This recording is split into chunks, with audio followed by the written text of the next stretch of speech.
کا ہے جس نوعیت کا مجمع حضور صلی اللہ علیہ وسلم کے زمانے میں کام میں تھا. تاجر بھی تھے، کسان بھی تھے، مزدور بھی تھے، مالدار بھی تھے، غریب بھی تھے، جوان بھی تھے، بوڑھے بھی تھے، بیمار بھی تھے، تندرست بھی تھے. غرض یہ کہ جو نوعیت آپ کے زمانے میں مجمع کی تھی، اللہ نے محنت کا وہ رخ ہمارے زمانے میں قائم فرمایا کہ اس پورے مجمع میں وہ ساری نوعیت کے لوگ موجود ہیں اور صرف یہاں پر دین کے لیے آئے ہیں اور کوئی غرض نہیں ہے، اور صرف یہ سمجھنے کے لیے آئے ہیں کہ دین کی محنت کیا ہے کہ جس کو اپنی زندگی کا ہم مقصد بنائیں. اس کے لیے آئیے، اس لیے کہ ہر انسان کی زندگی کا ایک مقصد ہے، ایک ضرورت ہے. مقصد سمجھنا ہے، ضرورت سمجھنا ہے، تاکہ زندگی مقصد پر مقصد کے اعتبار سے لگے اور ضرورت پر ضرورت کے اعتبار سے لگے. یہ سمجھداری کی بات ہے. جو آدمی ضرورت کو مقصد بنا دے اور مقصد کو ضرورت سے بھی نیچے درجہ دے دے، یہ ناسمجھی کی بات ہے اور یہ اپنے آپ کو مشکلات میں اور پریشانیوں میں مبتلا کرنے کا کام ہے. اسی لیے یہ سمجھنے کے لیے پورا مجمع یہاں پر آیا ہے. اللہ تعالیٰ نے ایسا کام کا رخ ہمیں عطا فرمایا. اس لیے میرے دوستو ہمیں اس چیز کو سمجھنا ہے، صرف کہنے سننے کی حد تک نہیں رہنا ہے کہ بھئی کوئی کہہ رہا ہے، کوئی سن رہا ہے، اس کے بعد میں جو ہے وہ ہم 3 دن پورا ہو گئے، دعا کے بعد چلے گئے. بلکہ یہ سمجھنے کے لیے ہم جمع ہوئے ہیں کہ ہم یہ سمجھے کہ ہماری زندگی کا مقصد کیا ہے اور ہماری ضرورتیں کیا ہیں، تاکہ مقصد پر مقصد کے اعتبار سے ہماری جانی مالی طاقت لگے اور ضرورت پر بقدر ضرورت لگے. یہی سمجھداری کی بات ہے کہ بھائی انشاءاللہ یہ سمجھنے کے لیے سارا مجمع تیار ہے نا انشاءاللہ.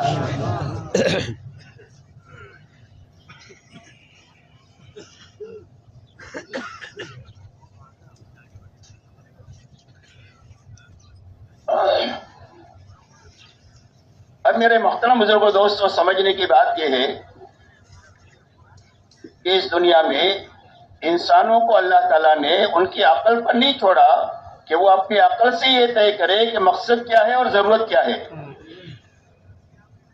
اس لیے کہ انسان اگر اپنی عقل سے طے کرے گا تو انسان ایسی ناکامی کے کھڈے میں گرے گا کہ جس کے بعد کبھی بھی وہاں سے نکل نہیں سکے گا. اس لیے کہ ہر زمانے میں ناسمجھوں کی تعداد زیادہ ہوتی ہے. پچھلے زمانوں میں ناسمجھ زیادہ رہے جو ہمیشہ تباہی کے گھاٹ اتر گئے. آج کے زمانے میں ناسمجھوں کی تعداد بہت زیادہ ہے جو اپنی تمام تر صلاحیتوں کو ضرورت پر مقصد کا درجہ دے کر کے لگا رہے ہیں اور اپنی تباہی کے گھاٹ اتر رہے ہیں. اس لیے کہ ہر انسان کی ایک ضرورت ہے، ایک مقصد ہے. ضرورت کے درجے میں ضرورت کو رکھا جائے تو ضرورت بھی پوری ہو جائے گی اور مقصد بھی کے درجے میں مقصد کو رکھا جائے تو مقصد بھی ادا ہو جائے گا. اگر کوئی ناسمجھ، ایک آدمی کی فیکٹری ہے، اس میں ایک کام ہوتا ہے، ضرورت ہوتی ہے اور ایک مقصد ہوتا ہے. اس فیکٹری میں کوئی مال بن رہا ہے تو بنانا، کوالٹی چیک کرنا، پیسہ وصول کرنا، پیسہ دینا، لیبر کو سنبھالنا، یہ سارے کام ہیں. لیکن ہر انسان کی کچھ ضرورتیں بھی ہیں. جب انسان بھوک لگتی ہے تو کھانے کی ضرورت ہے، تھک جاتا ہے تو تھوڑے سے سستانے کی ضرورت ہے، استنجا کی ضرورت ہوتی ہے تو باتھ روم جانے کی ضرورت ہے. یہ ضرورت ہے.